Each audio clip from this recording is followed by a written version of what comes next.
আজকে শিউলি গাছগুলো এখানেই রয়ে গেছিলো, আসা হয়নি সকাল থেকে একদমই। কালকে মনে হয় এগুলো ফুটবে।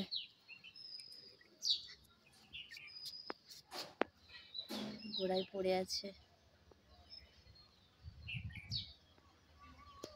এগুলোর তো কথাই নেই, এত সুন্দর লাগে ফুলগুলো।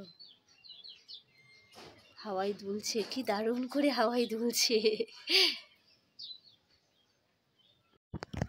ফুলগুলো রোদে সব শুকনো হয়ে গেছে, বেশ অনেক কুড়ি হয়েছে। কালকে মনে হয় এগুলো ফুলবে।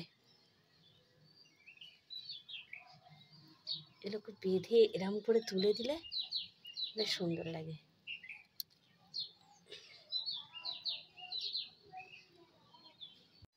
Good morning, welcome back to my channel Sumesh ক্রিয়েশনে সবাইকে স্বাগত।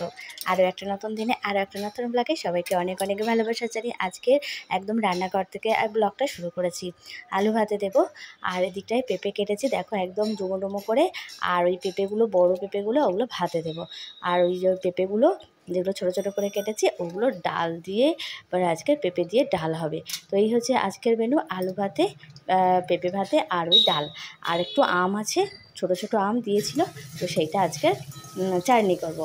তো এদিকে পেঁপেটা হালকা করে ভেজে নিই, ভেজে নিয়ে ডালটা দিয়ে সেদ্ধটা বসিয়ে দেব। ওদিকে ডালটাও ভিজিয়ে দিয়েছি, এবারে ওটা ধোবো, এই যে ধুয়ে দিই, নিয়ে ডালটা বসিয়ে দিই। ততক্ষণ সেদ্ধ হতে থাকবে, ততক্ষণ আমি অন্য কাজটা কমপ্লিট করে নেবো। মামামের মাঝে মাঝে যে খাওয়াগুলো হয় সেগুলো আমি এই ফাঁকে ফাঁকে করে নিই। আর আজকে আমি ওপর থেকে এই যে এগুলো সব বার করে নিয়ে এসেছি, এগুলো সব অনেক দিন ধরে ওখানেই পড়ে আছে, আর গরম পড়েছে তো। আর ভাবলাম এই সসের বোতলগুলো এগুলো আমি ফ্রিজে রাখি। এমনি ফ্রিজে রাখতাম, কিন্তু মামামের জন্য রাখতে পারছিলাম না, কারণ ও যে সবসময় ফ্রিজটা খুলে দিয়ে সব বার করতে থাকে। তো সেই কারণে আমি আবার এটা আবার ডেটগুলো দেখে দিচ্ছি ঠিক আছে কিনা। এদিকে আমটাও আমি একদম কুচি কুচি করে কেটে দিয়েছিলাম, ছোট্ট ছোট্ট আম, তো সেটা দিয়ে একটা চাটনি বানিয়ে দিয়েছি। চলো এবার স্নান করে খাওয়া দাওয়ার পরে ফিরে আসছি, দেখতে থাকো, সঙ্গে থাকো। ঘরটা একটু সুন্দর করে সাজিয়ে নিয়েছি, এই জন্য নামিয়ে নিয়েছি কম্পিউটার থেকে, সুন্দর করে সাজিয়ে তারপর ঢাকা দিয়ে রেখে দিয়েছি। আর এই জায়গাটায় পরিষ্কার করে নিয়েছি, আগে আমার এই ঠাকুর রাখার জায়গা, দেখতেই পাচ্ছ সুন্দর করে আমি আলপনা অনেক দিন আগেই করেছিলাম। এখানে আগে ঠাকুর থাকতো, পরে এই টিভিটা আসার পরে এখানে রেখেছিলাম।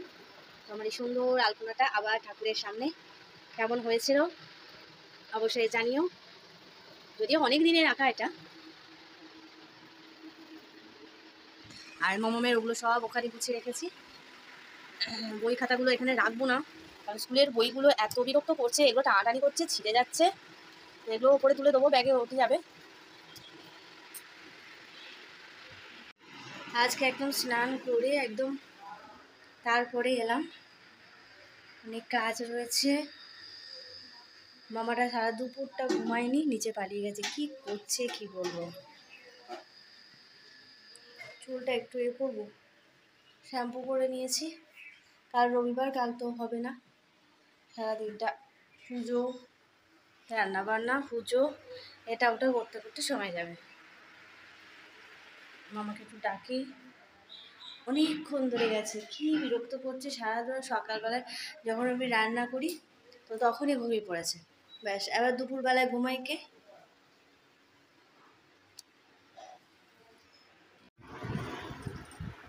করো না দুষ্টু, করো না, ওদিকে যাও, ওদিকে ওই জন্য তো বললাম দুষ্টু করো, আমি ঝট করে কেটে দিই এটা।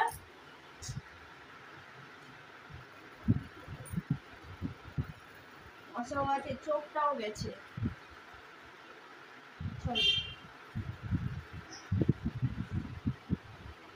সর্দে দিতে হবে, চলো চলো, সর্দে হয়ে আসছে, চলো। অর্ধেকটা কাটা হয়েছে আর অর্ধেকটাই বাকি রয়েছে, কিছুটা কেটে রাখি, কাল সকালবেলায় উঠে রান্না বান্না করে তারপরে যাবো, নাহলে কখন আসবো তার নেই। এগুলো রান্না ফেলে রেখে দিয়ে যাওয়া যাবে না। যাও,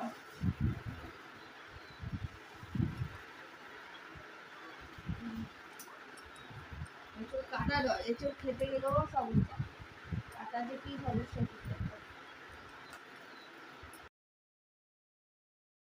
এঁচড় কাটতে আবার যে কী যে বিরক্ত লাগে, আর কাটতে কাটতে যেন বিরক্ত প্রকাশটা হয়েই যায়। যতই বলি ভালো রান্না করলে ভালো খেতে লাগে, কিন্তু ওই যে কাটার সময় সব বিরক্তিটা বেরিয়ে যায়। সবচেয়ে বড় কথা যে নিশ্চিন্তেভাবে কাটলাম, ঠিক আছে, এই মেয়েকে নিয়েই, হ্যাঁ, একবার এদিক যাচ্ছে একবার ওদিক যাচ্ছে, বটির কাছটায় আসছে, ওই জন্য একটু হলুদ দিয়েও রেখে দেবো, তাহলে একদম সেই কালো ভূত হয়ে যাবে, সেই কারণে। Good evening. প্রায় সন্ধ্যা মানে হয়নি, এখনো বাকি রয়েছে। ঠাকুরের বাসনগুলো সব মাজবো, ওইটা দিয়েই সব করেছি। তেঁতুলটা আর সাবানটাকে ভালো করে গুঁড়ো করেছি, করে দিয়ে আর তেঁতুলটা ভিজিয়ে আর রেখে দিয়েছি, দিয়ে মানে স্কুলে বলছি ঠাকুরের বাসনগুলো সব বেঁচে দেবো। রবিবার দিন লাগবে, শনিবার দিন মানে বিকেলবেলায়, আজকে বিকেলবেলার দিকে মানে একদম এর দিকে সন্ধ্যার দিকে এসে দিয়ে চলে যাবে। তো সেই কারণেই বলেছে যে মেলে রাখো। তো আবার অনেকটাই বেলা, মানে বেলা বলতে কি অনেকটাই মানে বিকাল গড়িয়ে গেছে। চলো ঝটপট করে নিই।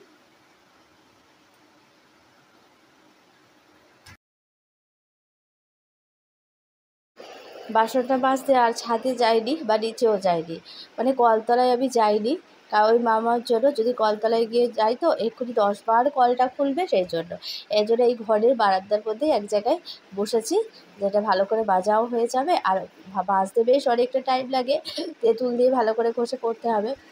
সেই জন্য ওই যে উবু হয়ে বসতেও খুব কষ্ট হয়, যদি একটু মেঝের মধ্যে বসলে একটু ভালো করে বসতেও পারবো, আর অনেকটা টাইম ধরে করতেও পারবো। তারপরে গিয়ে ছাদে একদম ভালো করে পরিষ্কার করে ধুয়ে দেবো, ব্যাস ওইটুকু টাইপটা আমি কলটা খুলবো। আর না হলে যদি যাই আমাকে কী বিরক্ত করবে, যার জন্য আমি কী করি জানো, এমনি বাসনও ধোয়া বলো বলো এমনি মাসি তো করে দিয়ে যায়, কিন্তু ওই আমি যেগুলো যখন ধুই না, আমি ওই কলতলায় কিছুতেই যাই না, কারণ আমি আমার পেছনে পেছনে ঠিক গিয়ে পৌঁছে যাবে আর গিয়ে জল ঘাটা শুরু করবে, নিজে তো জল ঘাটবে, সঙ্গে অন্যকেও মানে সেই জলে ভেজাবে তারপরে। তো চলো তোমাদের সঙ্গে কথা বলতে বলতে আবার ঘর বলছি, বাসনটা ভালো করে মেজে পরিষ্কার করে মানে ধুয়ে নেবো একদম। আর আমি দিয়ে পরিষ্কার করেছি ঠিকই, কিছুটা কালো ছোপ কিছুটা রয়ে যাচ্ছে, এটা কেন হচ্ছে বুঝতে পারছি না। আসলে আমি যেটা দিয়ে মাজছিলাম সেটাই বোধহয় একটু খড়খড়ে হলে ভালো হতো, আমিও সে খুঁজে পাইনি, কিন্তু ঘাস খুঁজছিলাম তো পাচ্ছি না, আর নতুন স্কচ ব্রাইটের ছিল না। তো একটা সেই প্লাস্টিক টাইপের দড়িগুলো হয় না, সেইগুলো দিয়ে মাজলাম। যাই হোক, মোটামুটি পরিষ্কার করে নিয়েছি। এমনি সারা বছর তো তোলাই থাকে, এগুলো তো খুব একটা মানে বার হওয়া হয় না, ওই বছরে ওই 2 বার করে বার করা হয়। তো শুভ সন্ধ্যা, সবাইকে জানাই।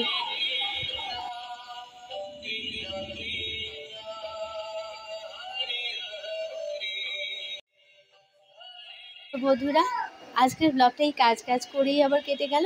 কেমন লাগলো অবশ্যই কমেন্ট করে জানিও, আর ভালো লাগলে অবশ্যই পাশে থেকো, আর চ্যানেলটিকে একটু সাবস্ক্রাইব করে দিও। তো আর ফেসবুক পেজ থেকে দেখলে পেজটা একটু ফলো করে দিও। আমার দুষ্টুমা কেমন সন্ধ্যা দিচ্ছে দেখেছো, এটা রোজকার, আর ওই ধোয়ার পিছনে পড়ে থাকে। তো টাটা বন্ধুরা।